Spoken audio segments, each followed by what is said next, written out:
Hello everyone and welcome to Shin Megami Tensei 1. This is going to be a post-let's play this time, as I found it's much more convenient to do so, as it actually gives me something to talk about rather than mumble like an idiot for half an hour.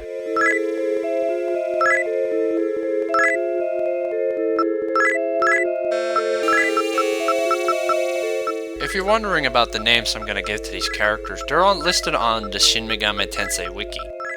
They're from the Shin Megami Tensei profile. There are other names too that have been given, but I mostly had these. Mostly because they're the first I've seen them use. Now we're giving the main character some stats. Since, like many other Shin Megami Tensei games, the main character can't use magic. So we're mostly going to focus into making him strong. So a lot of strength, stamina, speed, a little bit of intelligence, so he has some magic defense, and some luck.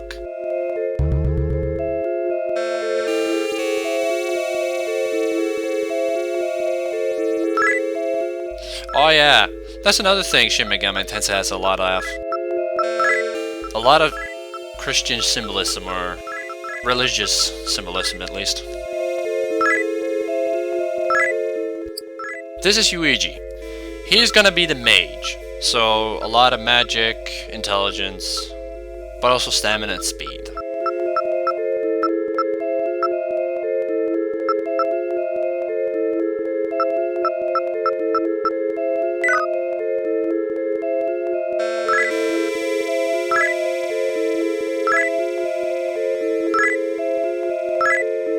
This section is completely automated. I have absolutely no control outside of clicking A to continue. There's some sections like this early on in the game, and they're mostly gone by the end of it, but I believe there are some bits of it near the middle or end of the game.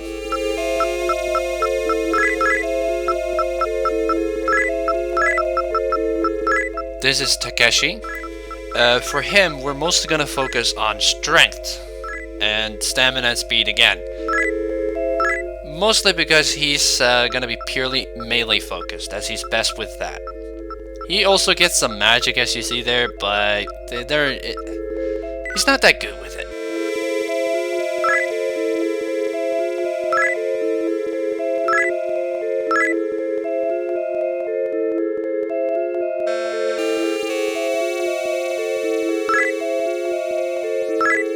Whoa.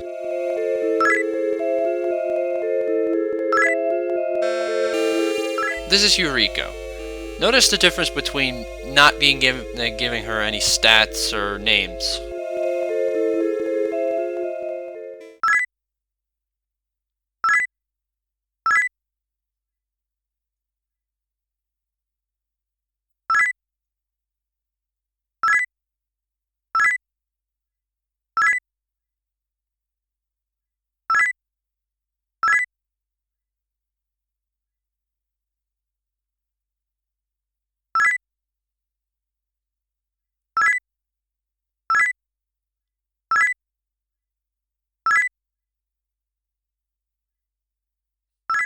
So, rather than do what most normal people do and put it in the spam mail, Kashiya will actually take this email seriously. Good for him. Talking to the computer again will give you some little bit of a manual on how to use it. It's mostly just basics of demon talking and getting demons into your party.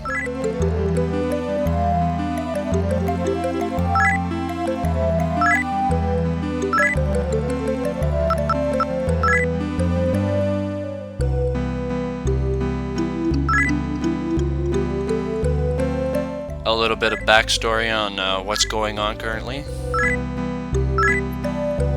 And why, when you walk outside, there's roadblocks everywhere. So you can't really freely wander around.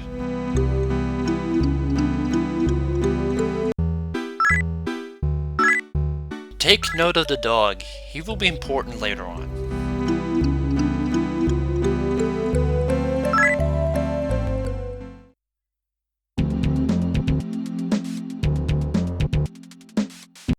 So first things first, we're going to the mall to do what your mother just said. But first, let's go here.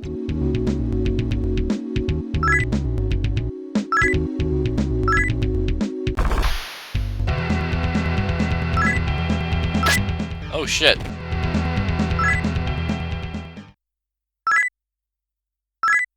So, you just seen the man get murdered in front of you, and the first thing you do is pilfer whatever belongings he had and run off with it.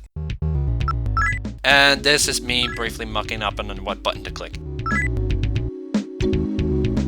I forgot that this game is the same as with Earthbound. You click the A button to do so. Going around the mall is just a good way to also gather some little bit of exposition on what's going on around the area.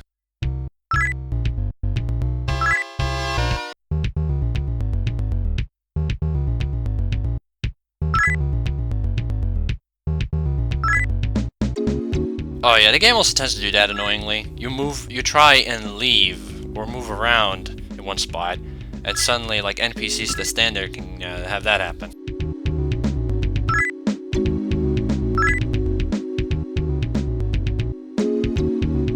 So yeah, we've done that. Now let's just go back home and sleep again. There's not a lot that happens on the first day of your game. Other than a demon coming out and ripping someone's throat out in front of you.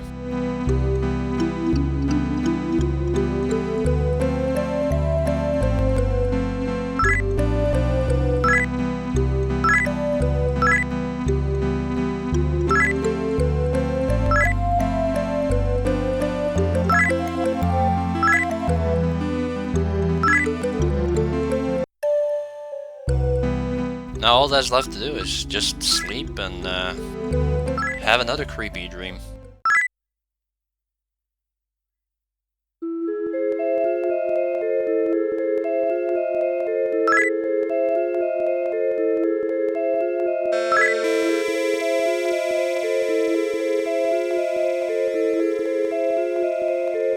This time we're gonna meet another character we're going to name and distribute stats for.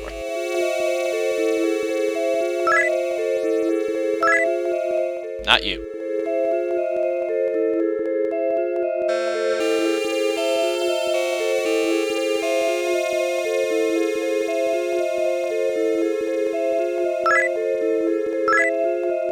There she is. There's a bit of censorship in this part. Originally, these guys weren't clothed at all. There's some bits of it here and there in the game.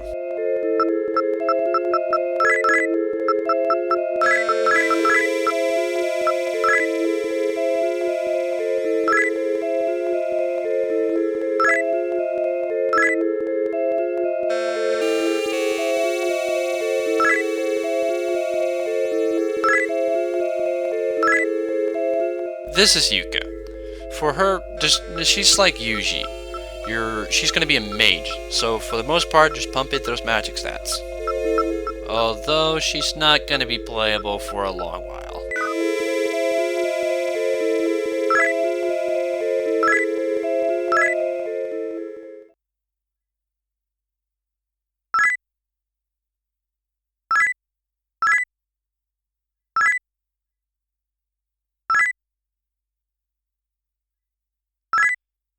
The auto mapping is the map of the game, which unfortunately, rather than being mapped to the L button like you'd expect it to be, is mapped to the comp. So you have to walk in there you have to go into the comp every time you want to see the map.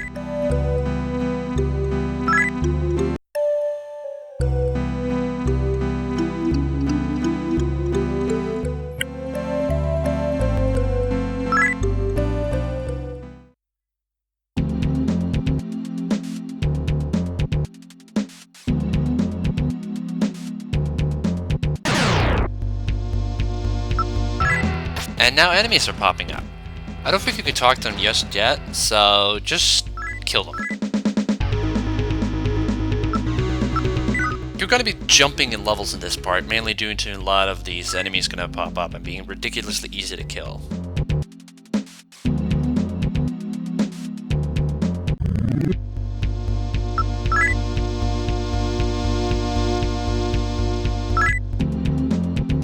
fleeing here, as just the previous recording, I died to a group of these. I don't think there's any hints to go down here, but this is where you need to go. This is where you need to go to see another cutscene.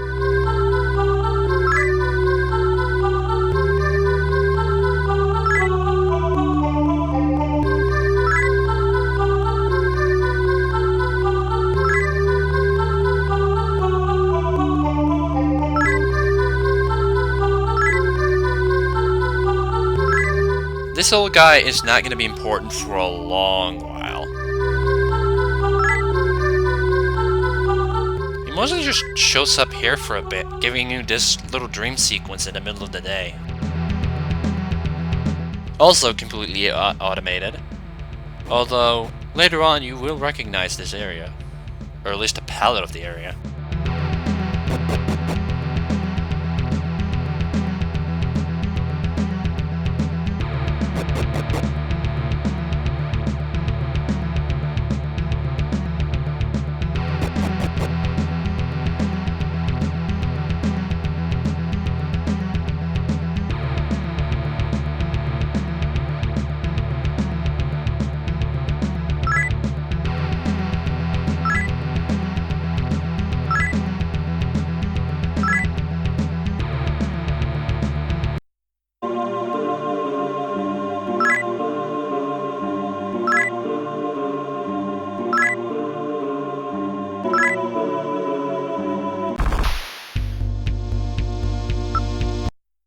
This boss fight as well is completely automated. You basically have no chance of winning, just like you see there. Clicking auto there just to get it over with.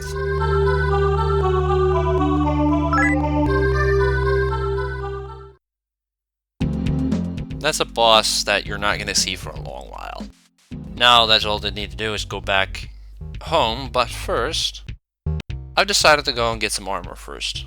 This is something you should do before getting into going back home.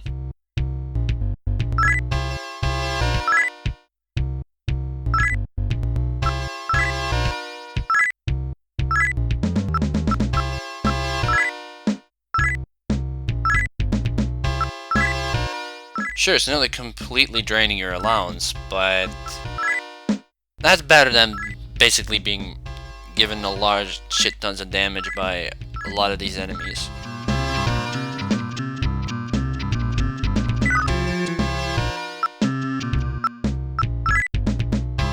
Oh man, this music is so catchy. That's what Shin Megami Tensei series has been really good about music.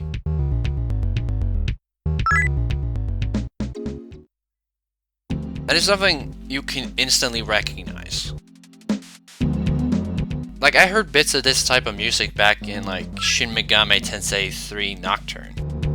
It's just that really well known. Or that in my brain at this point.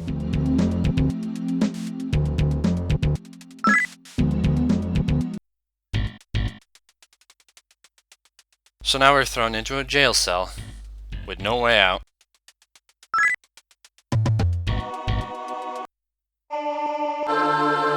But wait, there's a friendly face here.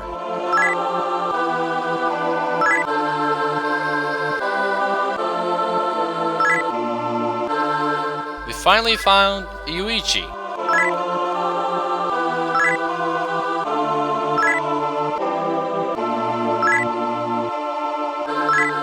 Well, of course. As you notice there, Yuichi has magic. In comparison to the main character, every other human character you get in your party in this game, or most of the other games, have some sort of magic potential. The main characters are usually special in the terms of the game because they don't have any access to magic at all.